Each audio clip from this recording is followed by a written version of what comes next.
เจริญสุขสวัสดีท่านผู้ชมทุกท่านขอต้อนรับเข้าสู่รายการธรรมเพรีย่ำกรองแห่งธรรมซีซั่นที่ 1รายการดีมีสาระที่นำมาองค์ความรู้เกี่ยวกับการเทศนาธรรมมาสนทนากับผู้มีประสบการณ์และผู้มีความเกี่ยวข้องและผู้มีความเกี่ยวข้องกับโครงการอบรมพระนักเทศน์ธรรมเพรีย่ำกรองแห่งธรรมซีซั่นที่ 1ช่วงเดือนพฤษภาคมที่ผ่านมาซึ่งจัดขึ้นที่วัดยานาวาเขตสาทรกรุงเทพแห่งนี้รายการนี้ต้องขอกราบขอบพระคุณเจ้าประคุณสมเด็จพระมหาธีราจารย์กรรมการมหาเถรสมาคมเจ้าคณะใหญ่หนเหนือเจ้าอาวาสวัดพระเชตุพนวิมลมังคลารามที่ได้ประทานโอกาสให้กับเราทั้งสามมาจัดรายการดีๆอย่างนี้เผยแผ่ไปยังสาธารณชนอยู่เป็นประจำซึ่งในวันนี้ก็เช่นเดียวกันรายการของเราได้รับเกียรติเป็นอย่างสูงจากพระนักเทศน์จากพระที่ค่ำวอดอยู่ใน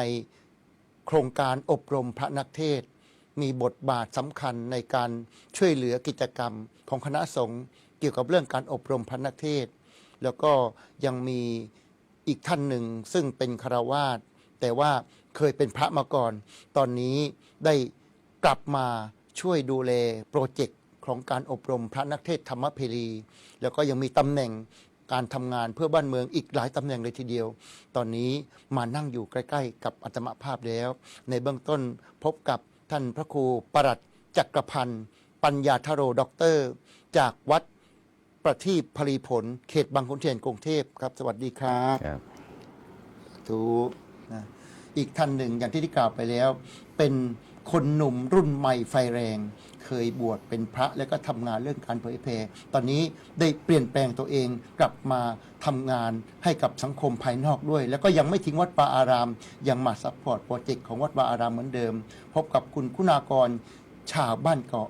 อนุกรรมการการพัฒนาชุมชนและสวัสดิการสังคมสภากรุงเทพมหานครสาธุเจริญพรขอการนมัสการขอคำรบท่านเจ้าคุณอาจารย์และพระคุณเจ้าด้วยครับสาธุแหมเทปนี้น่าจะสนุกพอสมควร เพราะว่าที่ผ่านมาเราจะสนทนากับพระคุณเจ้าด้วยกันวันนี้มีฆราวาสซึ่งเคยมีบทบาททำงานให้กับวัดป่าอารามมาก่อนตอนนี้ก็ผันตัวไปช่วยงานสังคมภายนอกด้วยแต่ก็ยังกลับมาช่วยเหลืองานวัดวาอารามเหมือนเดิมก็ถือว่าน่าจะเป็นสีสันอีกวันหนึ่งในวันนี้เราได้ทำโปรเจกต์ร่วมกันยังจำได้เนาะใช่ครับทั้งสองท่านทั้งคุณคุณากรและท่านพระปรัชจักรพันธ์โปรเจกต์ธรรมเพรีย่ำกรองแห่งธรรมซีซั่นที่ 1เป็นครั้งแรกที่จัดขึ้นที่วัดยานนาวาโดยความร่วมมือกับ WBTV แล้วก็เจ้าพระคุณสมเด็จมีดำริให้เราจัดโครงการนี้แล้วก็เตือนมาหลายครั้งจนกระทั่งล่าสุดท่านบอกว่าถ้าไม่จัดเนี่ยนะใช่ใช่ไม่ได้เลยครับตอนนี้ที่วัดอื่นเขาจัดกันเยอะแยะเรามีทีวีด้วยเราน่าจะซัพพอร์ตโครงการนี้ได้ดีเปิดเวทีได้ก็เลยจัดขึ้นแล้วก็ท่านพระปรัชจักรพันธ์ปัญญาธโรก็ได้มามีส่วนร่วม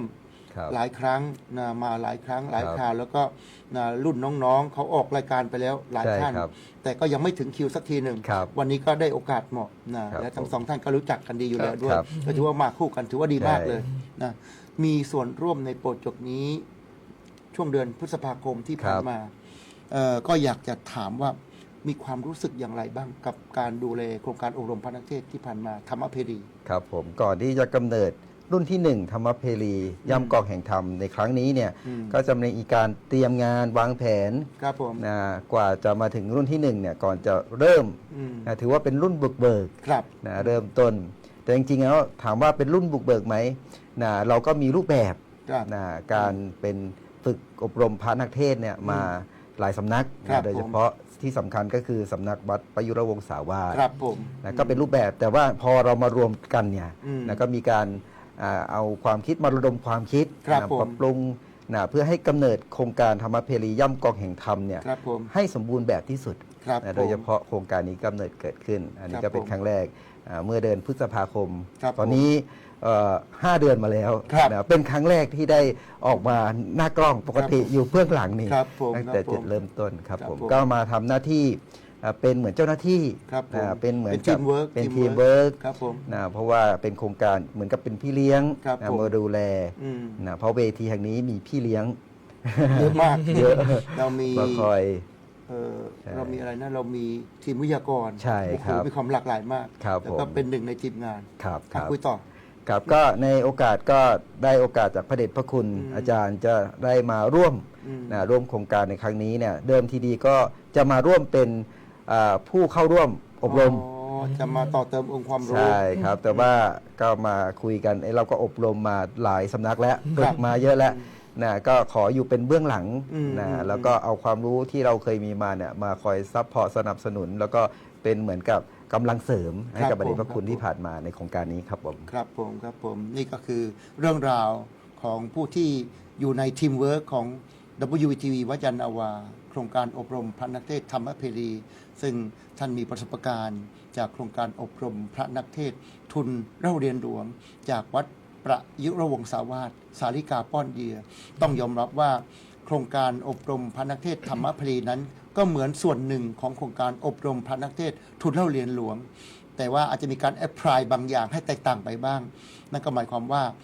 การจัดอบรมนั้นถ้าจะจัดเหมือนกัน 100% ทุกอย่าง ก็จะดูไม่มีคาแรคเตอร์ของตัวเอง เหมือนกับเราสร้างหนัง เหมือนเรา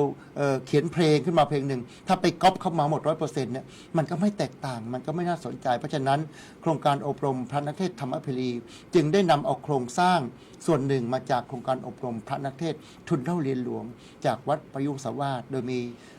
พระเดชพระคุณพระพรหมบัณฑิต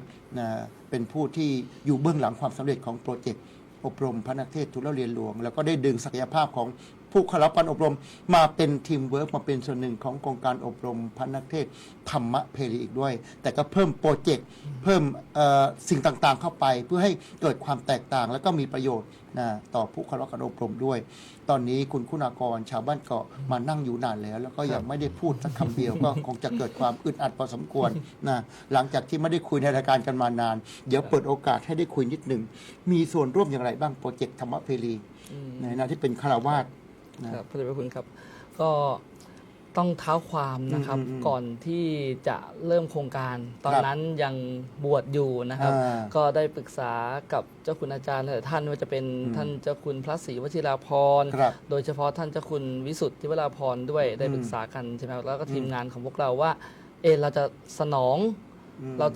ราจะสนองดำริของเจ้าพระคุณสมเด็จมหาธิราจารย์เรื่องโครงการธรรมเพรีได้อย่างไรก็เลยรวมตัวกันจัดผมมี2ความรู้สึกครับกับโครงการนี้ครับว่าไปความรู้สึกแรกรู้สึกภูมิใจครับที่เป็นส่วนหนึ่งในการได้ก่อร่างสร้างโครงการการฝึกอบรมพระนักเทศน์ธรรมเพรีย่ำกองแห่งธรรมนี้ให้สำเร็จลุล่วงตามความหวังของเจ้าพระคุณสมเด็จมหาธิราจารย์ให้สำเร็จได้แต่อีกความรู้สึกหนึ่งครับเจ้าคุณอาจารย์ครับเสียดายครับตอนที่ดำเนินโครงการไม่ได้เป็นพระแล้วครับผมเสียดายที่ลาสิกขามาซะก่อนครับเลยไม่ได้มีโอกาสได้ไป acting มากมายไม่มีโอกาสใช่ครับอยากจะขึ้นธรรมาสอยากจะเทศสาธิตครับเอาความรู้ที่เจ้าคุณอาจารย์ได้เคยอบรมมา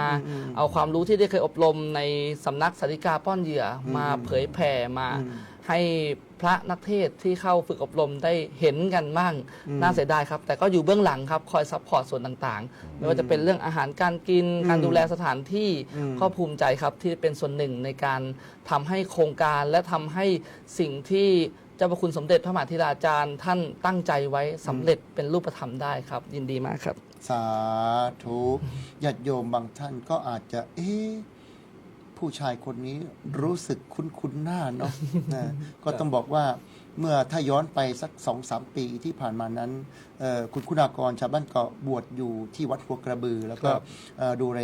ทำงานให้กับวัดหัวกระบือดูแลหลวงพ่อเจ้าอาวาสแล้วก็ได้เคยมีโอกาสไปเข้ารับการอบรมที่วัดประยุรวงศาวาสแล้วก็ไปเข้ารับการอบรมโครงการฝึกเทศฝึกธรรมที่จังหวัดเชียงใหม่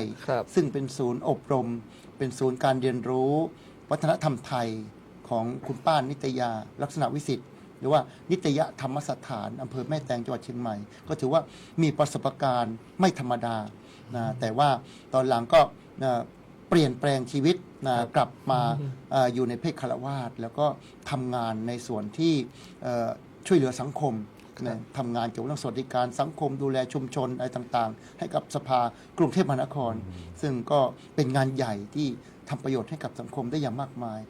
คนเราไม่ว่าจะอยู่ในเพศไหนคฤหัสถ์หรือเป็นพระภิกษุก็สามารถทำความดีได้นะก็ได้เห็นศักยภาพของคุณคุณากรก็ได้รับการทับทามเชื้อเชิญมาร่วมเป็นทีมงานในโปรเจกต์โครงการอบรมพระนักเทศน์ธรรมเพรีซึ่งการที่คุณคุณากรเข้ามาช่วยในครั้งนี้ก็ถือว่ามีประโยชน์มากเพราะว่า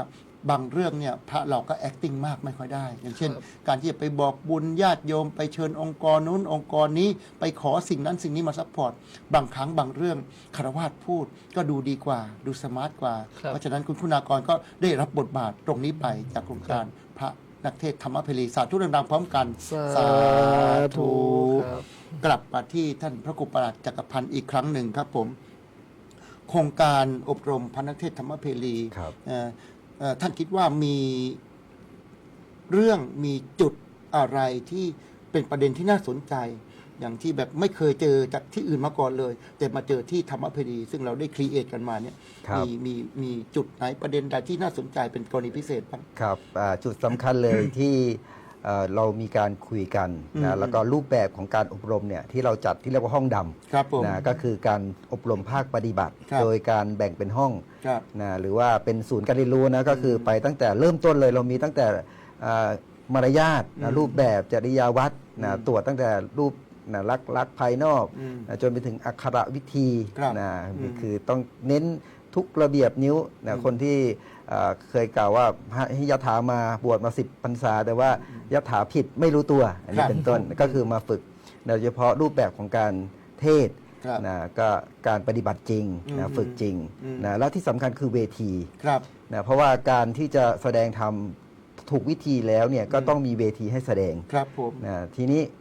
เราเนี่ยคือมีเวทีให้แสดงโดยเฉพาะเนี่ยทำรายการที่เราจัดนี้ก็เป็นส่วนหนึ่งนะหลังจากที่อบรมรุ่นหนึ่งแล้วเนี่ยนะเราไม่ได้ทอดทิ้งนะเราก็จะมีการที่จะให้มาแสดงออกอย่างต่อเนื่อง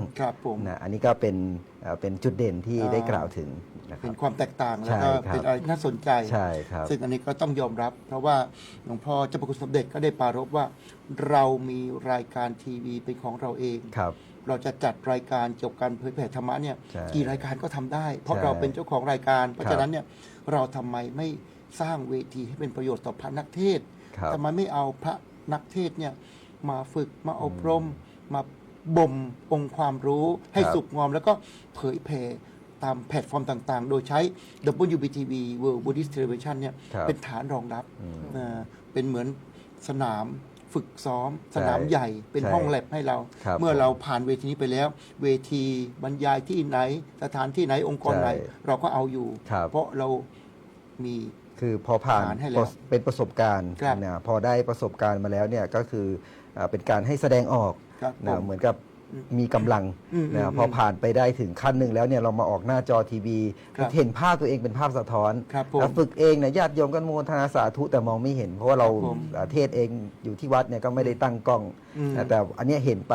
แต่บางทีบางคอมเมนต์อาจจะมีเขาเรียกว่าเป็นการให้ความคิดเห็นนะทำให้เราไปปรับปรุงพัฒนา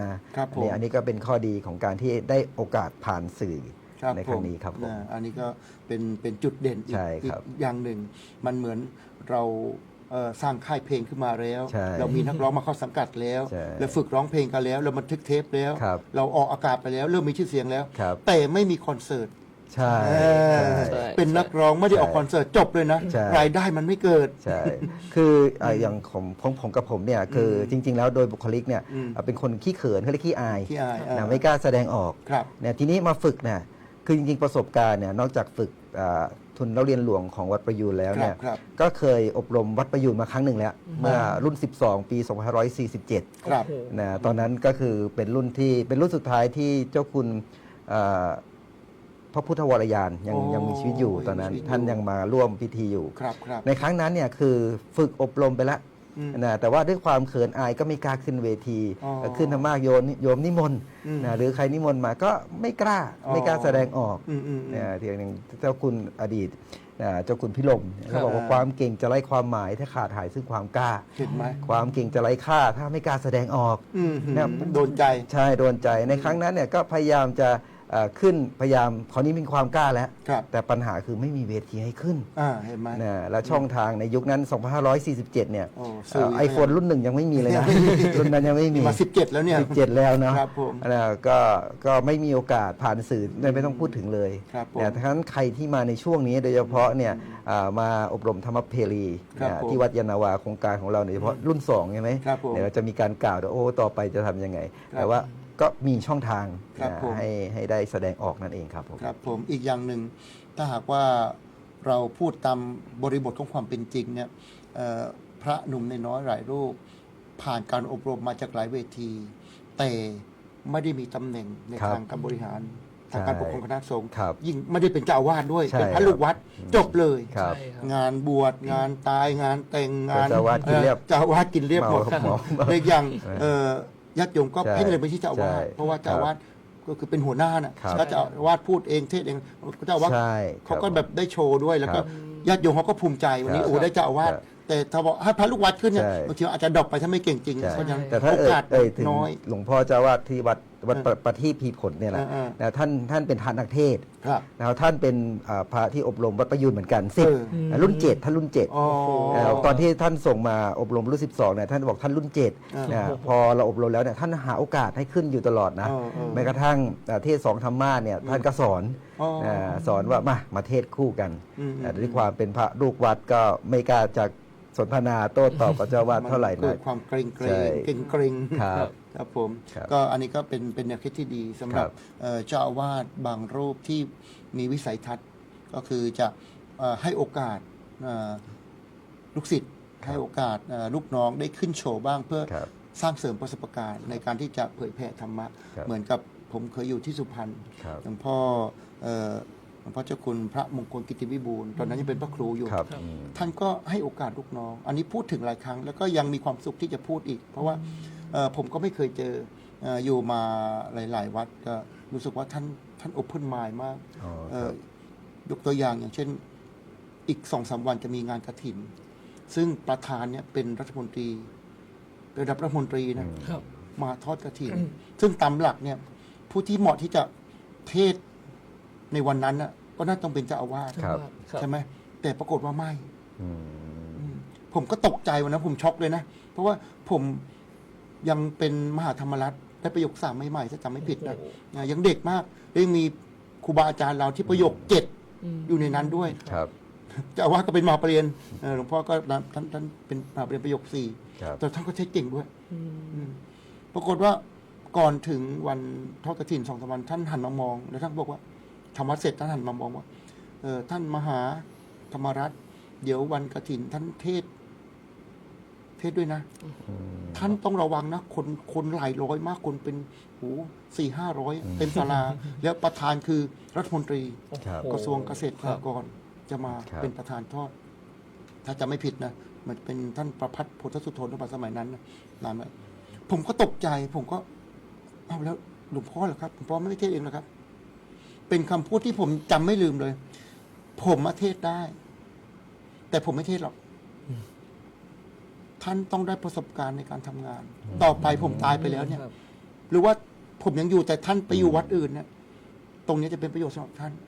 ถ้าท่านผ่านเวทีอย่างนี้บ่อยๆต่อไปท่านไปเทศที่ไหนก็ได้ งั้น ครับ ผมต้องการให้ท่านได้ประสบการณ์ จะได้ไม่ตื่นคน ครับ โอ้โห โอกาส ท่านนั่งประนมมือฟัง ค นะ รับ นั่งประนมมือฟัง คิดดู เป็นเจ้าอาวาสนั่งประนมมือฟัง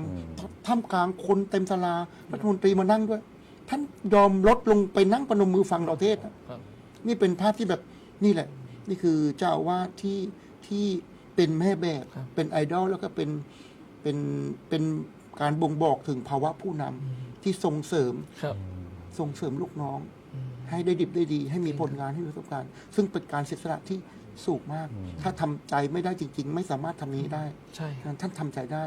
ท่านยอมให้เราขึ้นไปโชว์โดยที่ความจริงท่านต้องโชว์ ครับ นะอันนี้ก็เป็นการส่งซิกถึงพระของเราที่มีตำแหน่งเป็นเจ้าอาวาสเป็นผู้ปกครอง การที่เราได้ส่งเสริมให้ลูกน้อง ให้ผู้ใต้บังคับบัญชาได้ฝึก ได้แสดงออกได้โชว์ผลงานนั้นถือว่าเป็นความเสียสละอย่างสูงและเขาก็จะไม่ลืมท่านจะอยู่ในใจของเขาตลอดไป เหมือนอย่างที่หลวงพ่อพระมงคลกิติบุญยังอยู่ในใจของผมตลอดเวลาสาธุที่รออะไรอยู่ตกลงใครสัมภาษณ์ใครเนี่ย ครับ ครับ คำถามต่อไปเราจะมากันที่คุณคุณากรบ้าง ครับ นะ อาจารย์ อยากจะถามคุณคุณากรว่าความพิเศษของโปรเจกต์ธรรมเพรีที่คุณมองเห็นคืออะไร ครับขอบคุณทุกคุณอาจารย์ จจะ ครับ ไม่ซ้ำกันหรือซ้ำกันก็ได้ ก็เด่นๆของโครงการเราอย่างที่ท่านพระครูประหลัดได้กล่าวไปเบื้องต้นนะครับ ว่าเรามีการฝึกอบรมที่ไม่เหมือนที่อื่น คือเรามีในเรื่องของการแยกเป็นหมวดหมู่การฝึกอบรม ซึ่งหลายๆโครงการอาจจะเป็นการอบรมแบบรวมทุกภาคส่วนรวมทุกระบบเลย แต่นี้เราเริ่มตั้งแต่คอสตูมเลยครับ อย่างเช่นผม การ ก็ นุ่งห่ม ได้รับหน้าที่เป็นเรื่องของดูแลการนุ่งห่มนะครับแล้ว ใช้ ก็ ศัพท์สูงมากนะคอส ใช่ ตู ค ม รับ เลย เป็น นะ คอสตูมเลย การนุ่งห่มนั่นเอง นะครับ เดี๋ยวโยม ก็คือ จะคิดไปไกลนึกว่าประกวดอะไรกัน ครับผมก็เรื่องของการนุ่งห่มเราดูตั้งแต่จุดเริ่มต้นบุคลิกภายนอกเลยว่าการนุ่งห่มให้ดีก่อนถูกต้องตามระเบียบแบบแผนพระธรรมวินัยแล้ว การตั้งนะโมครับทั้งบทอุเทศธรรมนิเทศนะครับ จนไปถึงการตั้งการเทศนาปริโยสาเน การจบ สรุป และ กา การ ร จบให้พร สรุปให้พรทุกอย่างครบถ้วนหมด ครับผม แล้วให้เป็นนัมเบอร์วันแล้วถึงจะออกสู่สายตาประชาชน นี่เรียกได้ว่าคือจุดเด่นของการฝึกอบรมธรรมะเพรีเรา และที่สำคัญเราสร้างแล้วไม่ทอดทิ้ง ครับผม นี่แหละครับคือจุดเด่นหลักๆ เลยของโครงการธรรมะเพรีเราคือเราสร้างแล้วไม่ทอดทิ้ง เรามีเวทีให้มาได้แสดงความสามารถ และเรามีการการันตีด้วยผลงานการออกทีวีในระหว่างที่ฝึกอบรม ให้ได้ไปโชว์ญาติโยม ให้เอาผลงานของตัวเองไปให้ท่านเจ้าอาวาสที่วัดดู ท่านก็มีความมั่นใจ มีความไว้วางใจเปิดโอกาส หลายๆ วัดครับเจ้าคุณอาจารย์ครับ มาเล่าให้ฟังว่าอยู่มาตั้งนานเนี่ยอบรมมาหลายโครงการก็ไม่เคยได้ขึ้นเทศ แต่ได้โครงการธรรมะเพรีเนี่ยแหละครับ มีเครื่องการันตีมีเทปวิดีโอ มีการบันทึกเทปไปให้ท่านเจ้าอาวาสที่วัดดู ท่านก็มั่นใจ ญาติโยมมั่นใจ บางวัดนะครับ ภูมิใจถึงขั้นที่ว่าจัดขบวนแห่ต้อนรับตาลปัดของ เราเลยครับมีการต้อนรับ แห่พัดธรรม พระ เพรี นักเทศน์ครับแห่พัดธรรมเพรีแห่ใบประกาศด้วยความภาคภูมิใจ นี่ก็เป็นอีกหนึ่งจุดเด่นของโครงการธรรมเพรีเราว่าเราสร้างแล้วเราไม่ทอดทิ้ง เราสร้างแล้วเรามีเวที โดยเฉพาะหลาย ๆ รูปก็ได้เข้าสู่โครงการของธรรมเพรีซึ่งเป็นสาขาย่อยอีก หลาย ๆ โครงการด้วยกันที่เรานำพระนักเทศน์ตรงนี้ มาได้เผยแผ่มาได้ ต่อยอด ใช้ ให้ ความสามารถมาต่อยอดกันได้อีกหลายรูปเลยครับ นี่คือจุดเด่น แล้วก็เป็นสิ่งที่ผมคิดว่ารุ่นที่สองน่าจะมีความสนใจมากขึ้น แล้วคนก็น่าจะสนใจมากขึ้นครับคุณอาจารย์ครับขอบคุณครับ ตอนนี้ซีซั่นที่ 1 ผ่าน ครับ ไปแล้วก็ ครับ สร้างแรงกระเพื่อมพอสมควร ใช่ครับ หลายๆท่านนี่ก็รู้สึกว่าเป็นที่ประทับใจของญาติโยมที่ได้ฟังเทศน์หรือแม้แต่พระสงฆ์องค์สามเณรเราเจ้าคณะผู้ปกครองก็ได้เห็นศักยภาพความสามารถบางองค์ไม่เคยเทศน์เลย พอจบโปรเจกต์นี้ไปขึ้นโชว์หลวงพ่อเจ้าคณะผู้ปกครองระดับจังหวัด ครับ ระดับภาคได้เห็นแล้วก็โอ้โหเกิดการชื่นชมมีเสียงสะท้อนมีฟีดแบ็กกลับมาบางรูปนี้เทศบ่อยมากทุกวันนี้ หลังจากจบโปรเจกต์นี้ไปเพราะหนึ่งเรามีร่องรอย เรามี ใช่ครับ วิดีโอ เรามีไลฟ์สด เรามีเรียกว่าผลงานที่เก็บเป็น ครับผม เป็นงานเอาไว้เป็นไฟล์วิดีโอ เป็นไฟล์เสียงนั้นสิ่งเหล่านี้จะกลายเป็นแบ็กกราวด์เป็นการันตีให้กับท่านเหล่านั้นว่าเอ้ยทำได้จริงนี่นะ ไม่ได้หลอกนะไม่ได้คุยกันปากแต่ว่าผลงานมันออกไปตามสื่อต่างๆ ให้เห็นได้ให้สัมผัสได้ครับผม เราจะไปกันที่ท่านพระครูประหลัดอีกครั้งหนึ่ง ครับ ความน่าสนใจ ครับ ในฐานะที่เป็นทีมเวิร์ก ครับ อยู่เบื้องหลังหลายภาคส่วนของ ครับ ของการอบรม ครับ พระนักเทศน์ธรรมเพรีเนี่ยความน่าสนใจหรือความสนใจของตัวท่านเองเนี่ย ครับ ท่านโฟกัสไปที่จุดไหนเรื่องอะไร ครับผมก่อนอื่นก็บทบาทหน้าที่ในโครงการนี้เนี่ยที่ผ่านมาก็ทำหน้าที่ในส่วนของห้องเขาเรียกว่าห้องฐานของการดูเรื่องจริยวัตร อ๋อ รูปลักษณ์ภายนอก อ่า ก็คือ ห้องบุคลิกภาพ บุคลิกภาพ ห้องบุคลิกภาพเนี่ย เขาเรียกห้องคอสตูม ใช่ห้องคอสตูมคือในส่วนของบุคลิกภาพเนี่ยถือว่าเป็นเรื่องสำคัญ เพราะว่าเป็นด่านแรกนะฉะนั้นทุกฐานเนี่ยที่เราจัดขึ้นเนี่ยก็จะมีความละเอียด แตกต่างกันไป นะ ใช่ ใครที่มีไม่พร้อมหรือว่าไม่เรียบร้อยเนี่ยเราก็จะมีการปรับเรียกไม่ปล่อยผ่านนะให้ความสำคัญแม้เรื่องเล็กน้อย ครับ นะเพื่อให้ไปปรับนะจนได้รูปแบบที่ผ่านเป็นเกณฑ์มาตรฐานของธรรมเพรีนะฉะนั้นอันนี้แหละเป็นจุดสำคัญว่ามาอบรมแล้วเนี่ยนะเขาจะได้เป็นเหมือนกับคือจริง ๆ แล้วเนี่ยเรามีการอบรมนักเทศน์หลาย ๆ ที่ โดยเฉพาะ ครับ ต้นแบบของเรา ครับผม นั่นก็คือวัดประยูน ครับผม จริง ๆ แล้วก็มีวัดโพวัดพระชิตุพนก็มีอบรมธรรมกถึก เมื่อก่อน วัดราชโอรสผมก็เคยอบรมวัดประโยคเก้าจริงๆวัดราชโอรสเนี่ยอบรมมาตลอดทุกปี ก่อนนั้น แต่ว่า ก่อนนั้น อาจจะไม่ได้เผยแพร่ในลักษณะคือประกาศประชาสัมพันธ์นะจากนั้นก็ดูเงียบๆแต่ เป็นภายในหน่อย จะเป็นภายใน ครับผม แต่ผมเคยอบรมเมื่อปี ครับ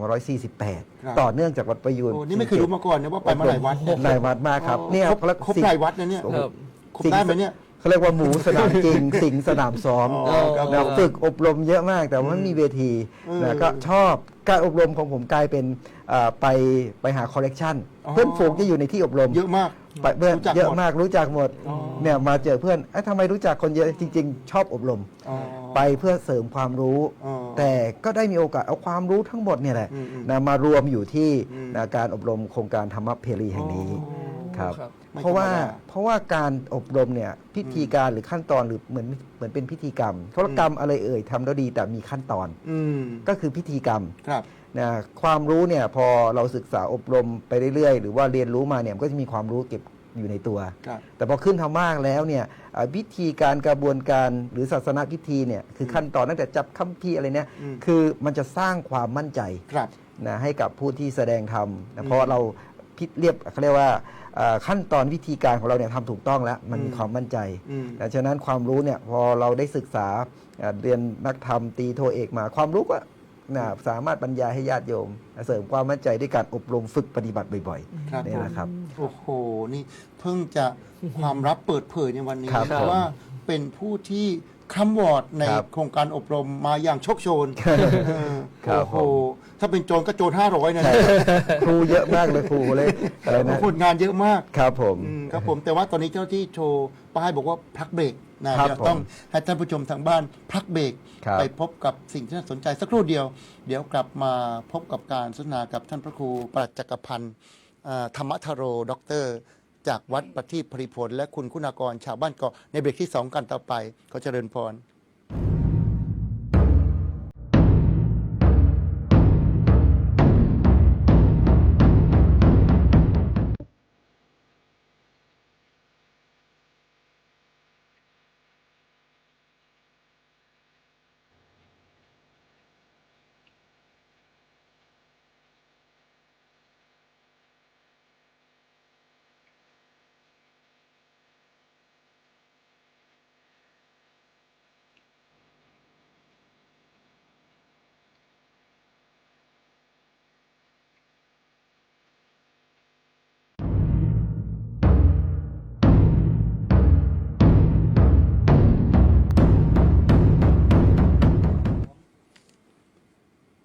ขอต้อนรับ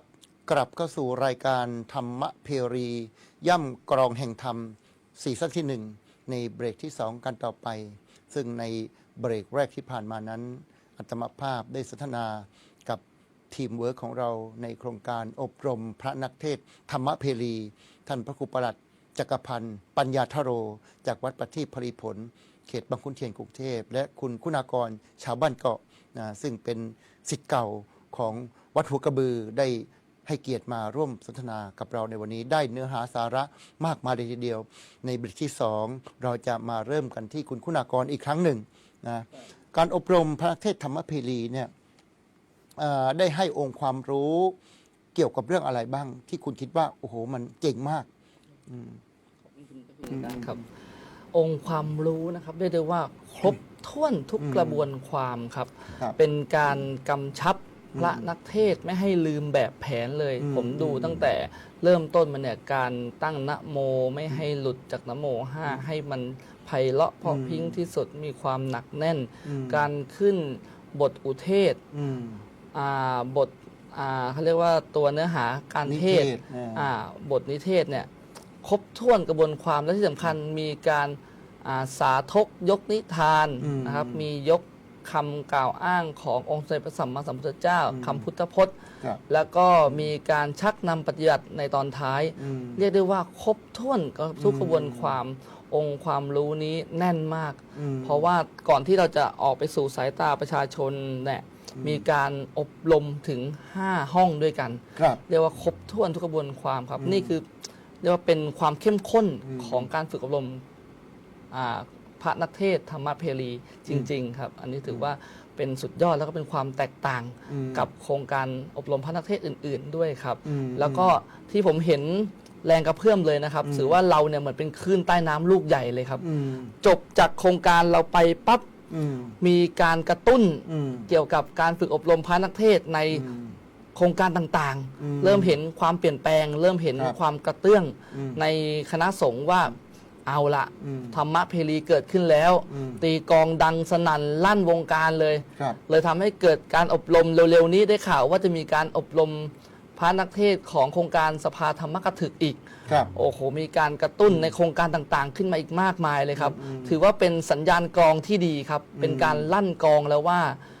พระธรรมวินัยหลักธรรมคำสอนขององค์สมเด็จพระสัมมาสัมพุทธเจ้านั้น จะไม่ได้อยู่แค่ในพระไตรปิฎกจะประกาศกู่ก้องออกไปสู่สายตาประชาชน โดยพระนักเทศน์ธรรมเพรีเราอีกหลายช่องทางเลยครับ ต้องขอขอบคุณท่านคุณอาจารย์ครับ สาธุเขาเรียกว่า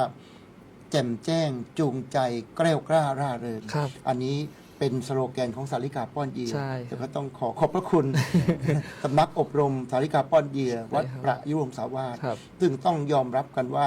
โครงการธรรมเพรีก็ถือว่าเป็นส่วนหนึ่งก็ว่า ครับ ได้นะท่านจะยอมรับหรือไม่ยอมรับก็แล้วแต่เราอ้างตลอดว่า ใช่ครับ ผู้เข้ารับความอบรมทุกรูปมีพื้นฐาน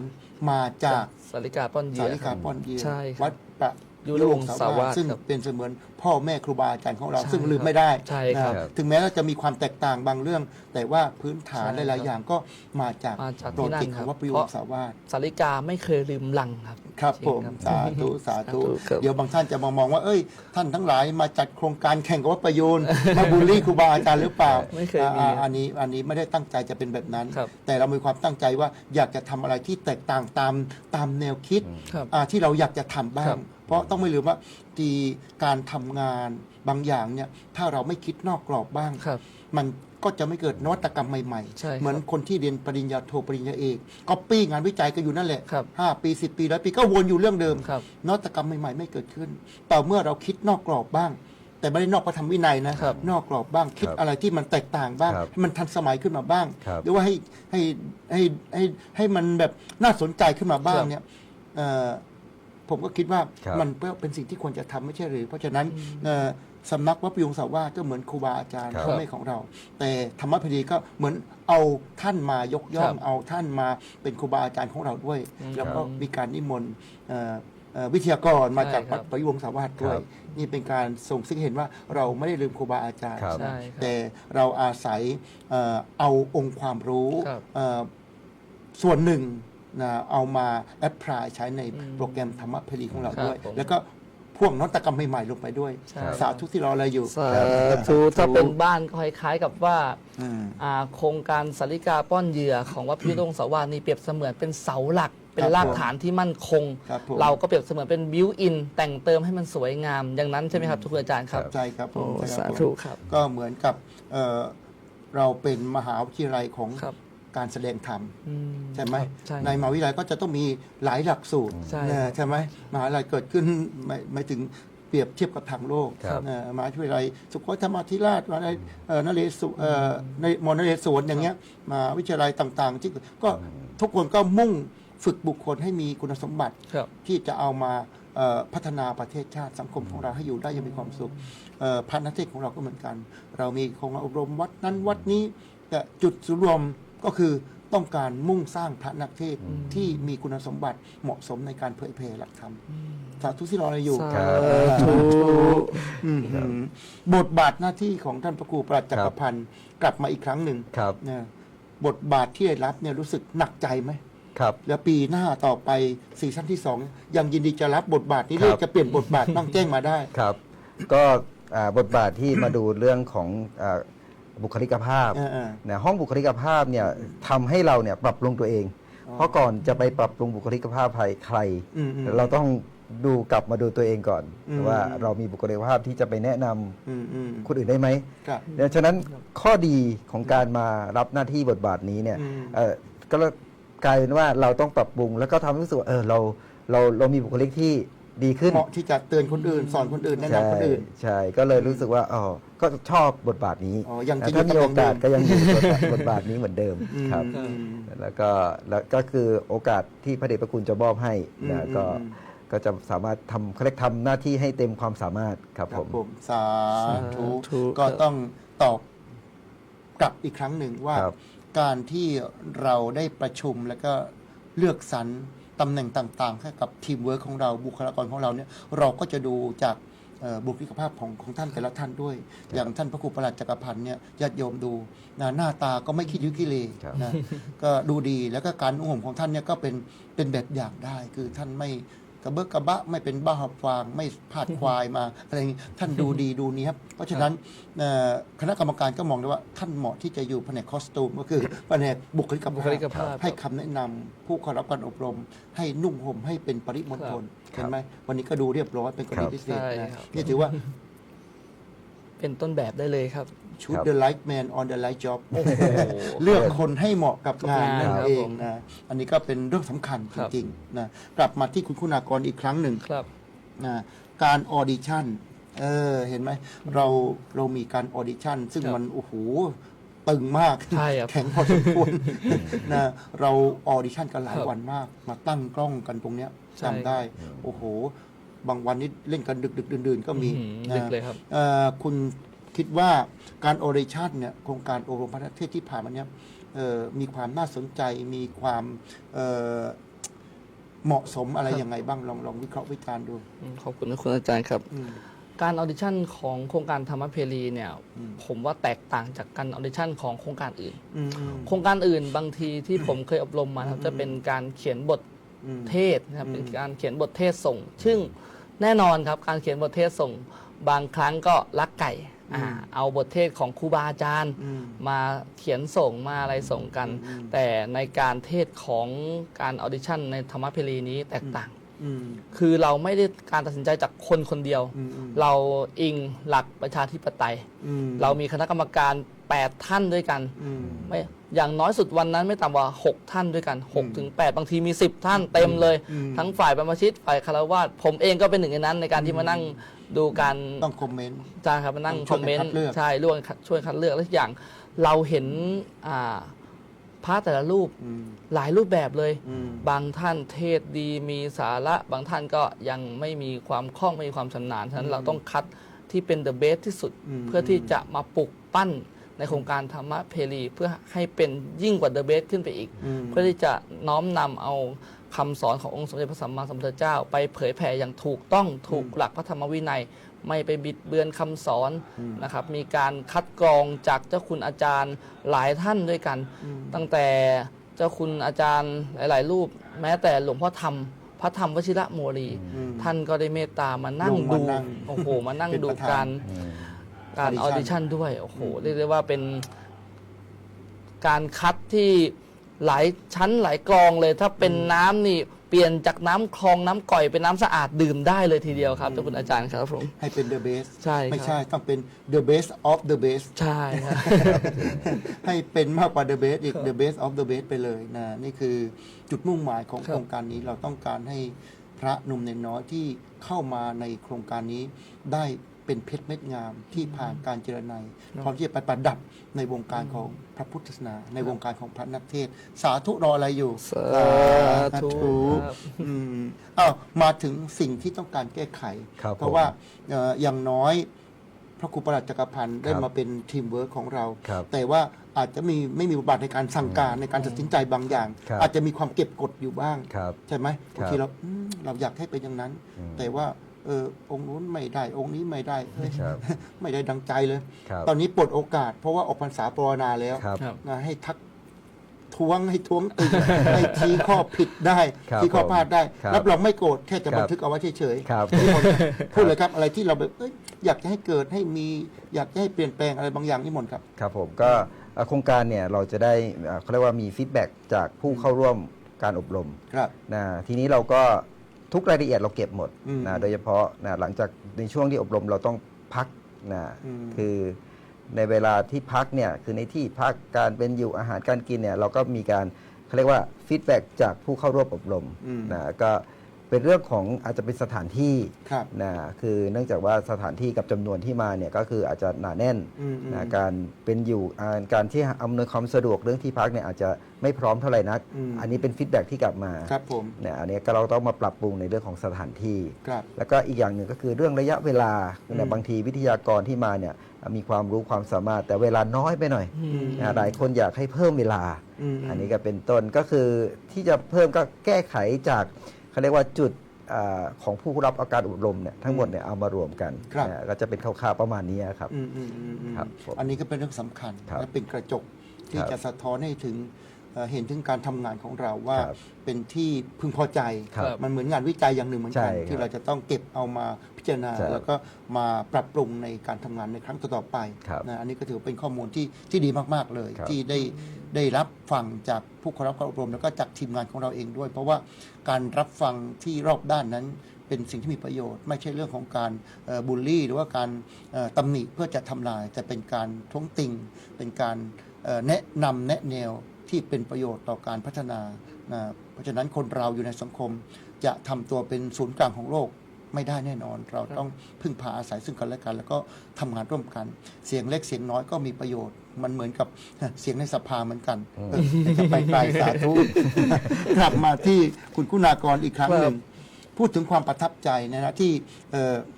มาดูแลโปรเจกต์นี้ร่วมกับคณะสงฆ์แล้วเราก็เป็นคฤหัสถ์ที่น้อยมากที่จะเข้ามาทำงานคลุกคลีตีโมงอยู่กับพระทั่วประเทศเนี่ยคุณมีความประทับใจเห็นอะไรที่มันเป็นร่องรอยของความสุขของความยินดีปรีดา ความชื่นอกชื่นใจ ครับ รู้สึกมันเซอร์ไพรส์รู้สึกดีๆอ่ะ ครับ มีบ้างไหม โอ้ขอบคุณทุกคนอาจารย์ครับความประทับใจมีมากเลยครับ อือฮึ มีมากตั้งแต่เริ่มประชุมกันแล้วครับ ครับ เราได้รับความร่วมมือจากทุกภาคส่วนครับไม่ว่าจะเป็นทางส่วนของคณะสงฆ์ในส่วนของภาครัฐด้วย แล้วก็ภาคเอกชนด้วย แล้วก็หน่วยงานต่างๆ ภาคีเครือข่ายองค์คาพยพของเราที่เราสามารถไป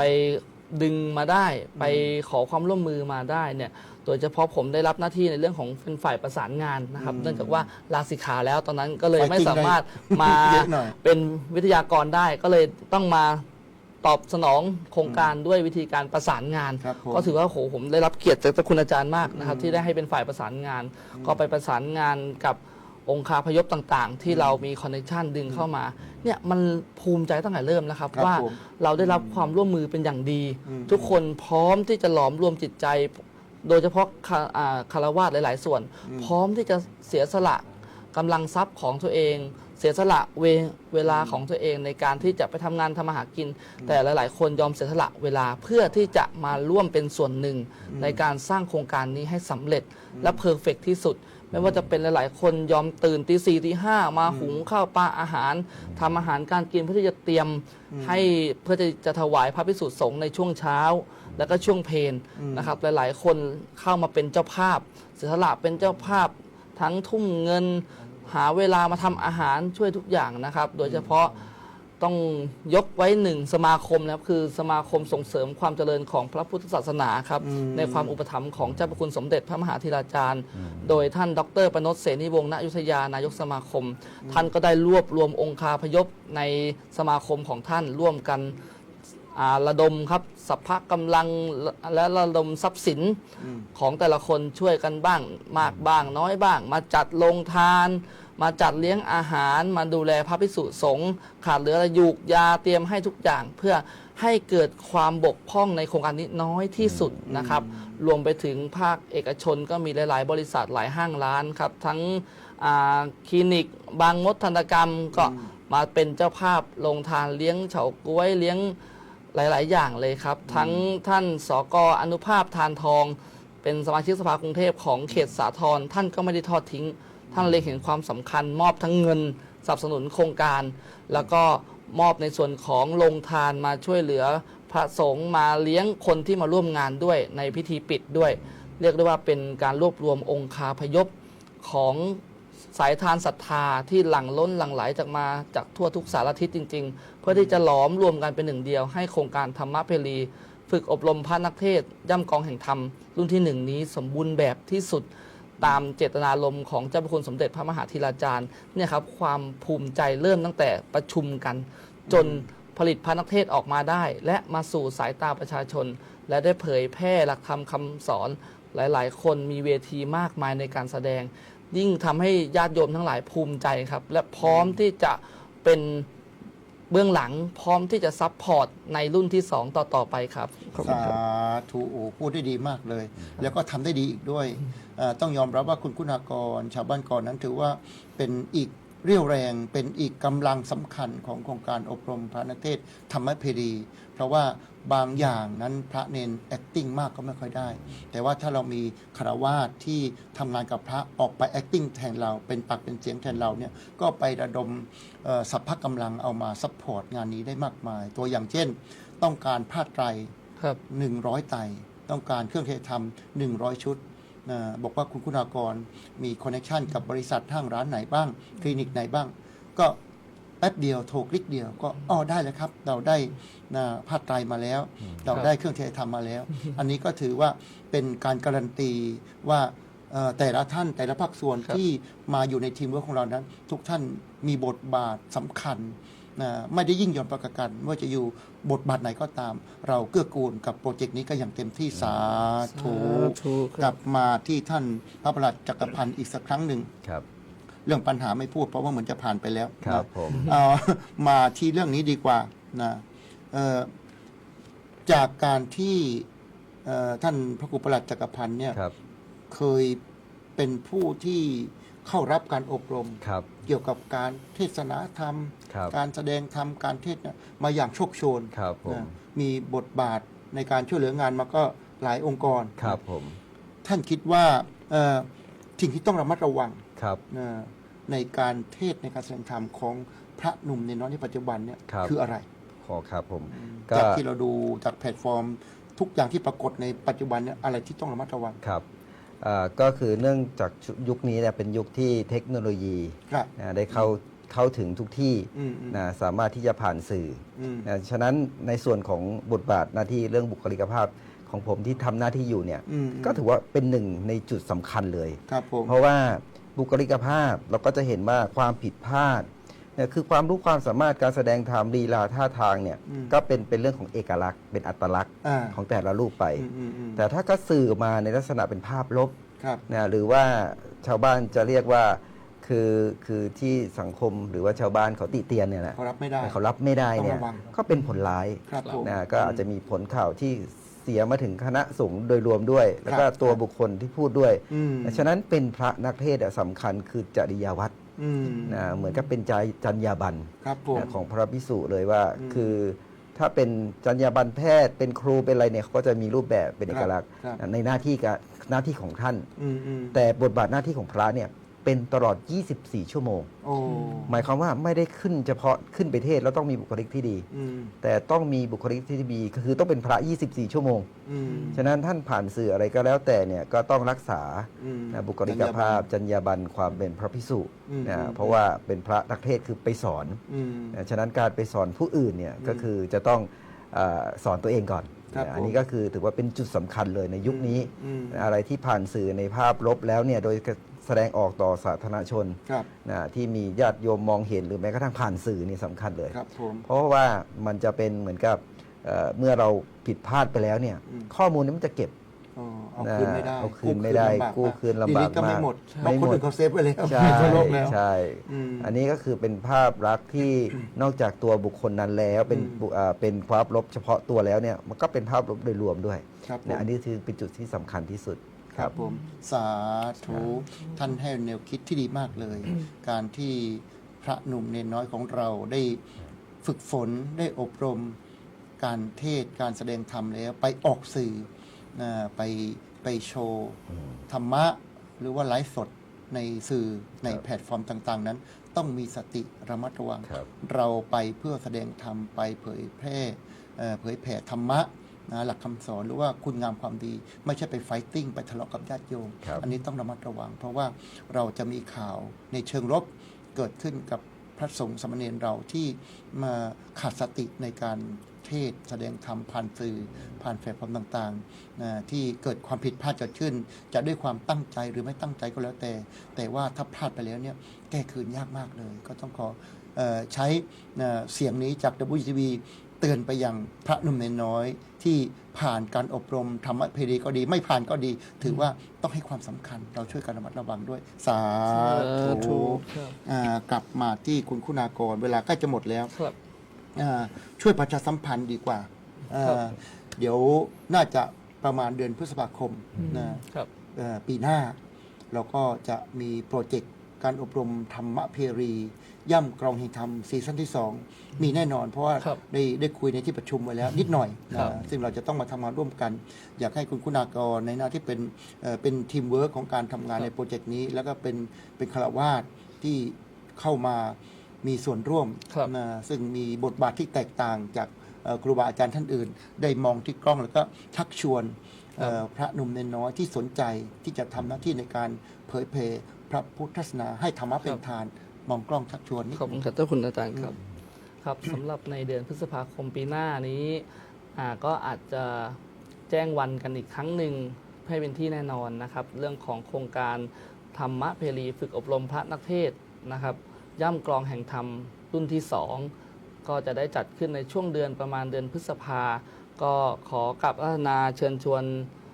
พระหนุ่มเนนน้อย พระเถรานุเถระทุกรูปนะครับที่มีความสนใจในการที่จะแสดงพระธรรมเทศนาให้ถูกต้องตามระเบียบแบบแผน และเป็นพระนักเทศน์ที่มีชื่อเสียงเป็นพระนักเทศน์ที่เทศน์บรรยายได้อย่างถูกต้อง เพราะว่าโครงการธรรมเพรีเราไม่ได้ผลิตแค่พระนักเทศน์แต่เราผลิตพระวิทยากรเป็นพระนักบรรยายในทุกๆ รูปแบบทุกๆด้าน ก็ขอเชิญชวนขอกราบอาราธนานิมนต์พระเถรานุเถระที่มีความสนใจมาร่วมโครงการซีซั่นที่ 2 นี้ และก็ขอเชิญชวนคณะญาติโยมนะครับคณะอุบาสกอุบาสิกาหลาย ๆ ท่านอาจจะเห็นข่าวในสังคมปัจจุบันนี้มีการโจมตีศาสนา มีการโจมตีการกระทำของพระเถรานุเถระบางรูปที่ประพฤติปฏิบัติไม่เหมาะสม อยากให้ทุกท่านมองเป็นเรื่องของบุคคล แต่หลักธรรมคำสอนขององค์สมเด็จพระสัมมาสัมพุทธเจ้านั้นเป็นอากาลิโก เป็นสิ่งที่เที่ยงแท้และแน่นอน อยากให้เรามั่นคงและศรัทธา เพราะพุทธศาสนาจะอยู่ต่อไม่ได้ ถ้าขาดซึ่งเสาเหล็กและเสาหลักอย่างพวกเราพุทธบริษัททั้งหลายต้องช่วยกันเท่านั้นในซีซั่นที่ 2 นี้ก็ขอเชิญชวนญาติโยม ขอเชิญชวนอุบาสกอุบาสิกาแก้วทั้งหลายมาร่วมกันสนับสนุนโครงการดีๆ สนับสนุนและช่วยเหลือในส่วนของทุนทรัพย์ ในส่วนของโครงการให้สำเร็จลุล่วงไปได้ด้วยดีไม่มากก็น้อย มาร่วมกันถวายภัตตาหารเพลภัตตาหารเช้าแก่พระเถรานุเถระผู้เข้าร่วมโครงการ และสนับสนุนในด้านต่างๆ ที่เราพอจะทำกันได้ เพื่อเป็นการสร้างกระบอกเสียงที่จะน้อมนำคำสอนขององค์สมเด็จพระสัมมาสัมพุทธเจ้า สู่สายตาประชาชน มาสอนในสิ่งที่ถูกต้องในสิ่งที่ควรให้ประชาชนได้ประพฤติปฏิบัติตาม เป็นหนทางแห่งการพ้นทุกข์ไปด้วยกันนะครับ ขอเชิญชวนครับขอบคุณครับ สาธุเราจะมาปิดท้ายกันที่ท่านพระครูปรัชจักรพันธ์ปัญญาธโร ครับ จากวัดประทีปภริผล ครับ เขตบางขุนเทียนกรุงเทพได้ประชาสัมพันธ์อีกรอบหนึ่งเมื่อสักครู่ฟังคาราวาสฟังคุณคุณากรชาวบ้านเกาะประชาสัมพันธ์ได้ดีมาก คราวนี้มาดูพระเราบ้าง ครับ นะจะสื่อสารประชาสัมพันธ์อีกช่องทางหนึ่ง ครับ นะอีกแนวหนึ่ง ครับ นิมนต์มองกล้อง ครับผมนะสำหรับรุ่น2เนี่ยที่จะกำเนิดเกิดขึ้นในปีพุทธศักราชใหม่นะ2569นะเป็นรุ่นที่ 2 แน่นอนว่ารุ่นที่ 2 ย่อมดีกว่ารุ่นที่ แน่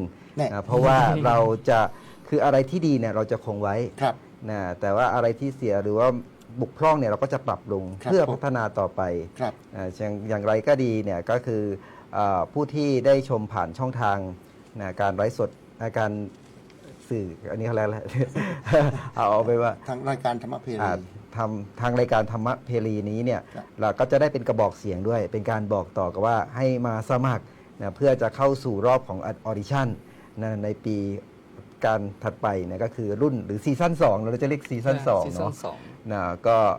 เข้ามารับการเขาเรียกว่าคัดเลือกในการฝึกอบรมในครั้งต่อไป ครับ นะก็เป็นการรุ่นที่ 1ก็เป็นการการันตีนะเพราะว่ารูปแบบของเราเนี่ยก็คือนะมีการจัดการอบรมที่ไม่ซ้ำนะกับรูปแบบที่เคยมีมา จริงๆ คือที่เคยมีมาอย่างต้นฉบับรุ่นครูบาอาจารย์เนี่ยก็ถือว่าเป็นรุ่นนะที่เป็นรากฐานนะเป็นเสาหลัก ใช่ นะแต่ว่ารูปแบบของเราก็มีการปรับปรุงนะเหมือนกับธุรกิจเนี่ยถ้าเป็นรุ่นพ่อรุ่นปู่รุ่นมาถึงรุ่นลูกเนี่ยก็ต้องมีการพัฒนาปรับปรุง ครับผม เขาเรียกว่าเชื่อโบราณจะบานบุรี เชื่อสมัยใหม่ก็ใช้ไลทวี ก็หมายความว่าโบราณก็ดี แต่สมัยใหม่หรือเทคโนโลยีที่เรามาเสริมก็ต้องปรับตัวกันไป ครับผม ฉะนั้นผู้ที่จะเข้ารับการอบรมในรุ่นที่ 2 ก็จะได้รับการพัฒนาอย่างเต็มรูปแบบของการฝึกปฏิบัตินะแล้วก็มีช่องทางที่เราจะสนับสนุนซัพพอร์ตผู้ที่เข้ารับก่อนทุกนะเขาเรียกว่าอย่างครบวงจร ครับผม นะอันนี้ก็คือเป็นการฝึกอบรมรุ่นที่ 2 ครับ สาธุ ครับ เราจะมาปิดท้ายกันด้วยฟีดแบ็กของโครงการอบรมพระนักเทศน์ธรรมเพดี ซึ่งตอนนี้ท่านทั้งหลายบางท่านอาจจะไม่ทราบว่า ผลผลิตของเรานั้นได้ผลิดอกออกผลกระจายไปสู่สายตาของสาธารณชน โอ้โห ไม่ใช่น้อย ครับ ๆโดยเฉพาะตอนนี้คุณากรชาวบ้านเกาะนั้นได้นำผลิตผลของธรรมเพดี ได้นำเอาพระนักเทศน์ธรรมเพดีของเรานั้น ไปบรรยายธรรมตามห้างสรรพสินค้า ครับ เริ่มมาแล้วหลายช็อตนะครับ ช่วง 2-3 เดือนที่ผ่านมานี้ เพราะฉะนั้นตอนนี้พระนักเทศน์ธรรมเพลีเริ่มออกเผยแผ่ไปทั่วบ้านทั่วเมืองโดยเฉพาะ ครับ ตามห้างสรรพสินค้าตอนนี้รายการยกวัดมาที่เซเว่นของ CP เจอคู่แข่งเขาให้แล้ว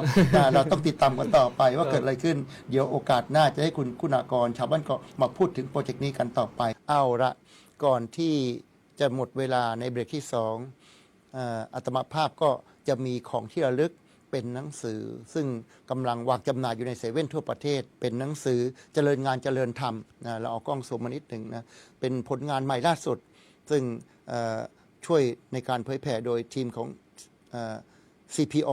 นะก็ต้องขอเจริญพรขอบคุณที่ได้ช่วยอาตมาภาพรังสรรค์ผลงานเผยแผ่ไปยังสาธารณชนในวันนี้ ก็จะขอมอบให้กับผู้เข้าร่วมรายการของเราในวันนี้ เราจะมอบให้กับท่านพระครูปลัดจักรพันธ์ปัญญาธโรกันก่อนสาธุลองไปอ่านดูนะสาธุครับผมนอกจากนั้นก็อีกหนึ่งเล่มก็จะมอบให้กับคุณากรชาวบ้านเกาะ ซึ่งเป็นผู้ที่ช่วยเหลืองานของโครงการอบรมพระนักเทศน์มากมายเลยทีเดียว สาธุเอาแบมือสาธุละสาธุแต่ว่าวันนี้เวลาหมดลงแล้ว ครับ นะต้องขอขอบคุณนะท่านพระครูปลัดจักรพันธ์ ครับผม ปัญญาธโร ครับ ที่ให้เกียรติมาสนทนากับเราแล้วก็ข ครั อบ ขอบคุณคุณากรชาวบ้านเกาะจึงได้ความรู้ให้แนวคิดจากการทำงานเพื่อสังคมพระนักเทศน์สังคมวัดวาอารามได้อย่างน่าสนใจสาธุ ครับสาธุครับ แล้วก็ต้องขอกราบขอบพระคุณเจ้าประคุณสมเด็จพระมหาธีราจารย์ กรรมการมหาเถระสมาคม เจ้าคณะใหญ่หนเหนือ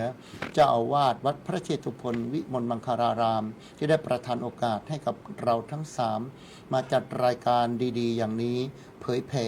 ไปยังสาธารณชนอยู่เป็นประจำ และสุดท้ายก็ต้องขอเจริญพรขอบคุณท่านผู้ชมทางบ้านทุกท่าน ที่ให้เกียรติติดตามรับชมรายการของเราด้วยดีเสมอมา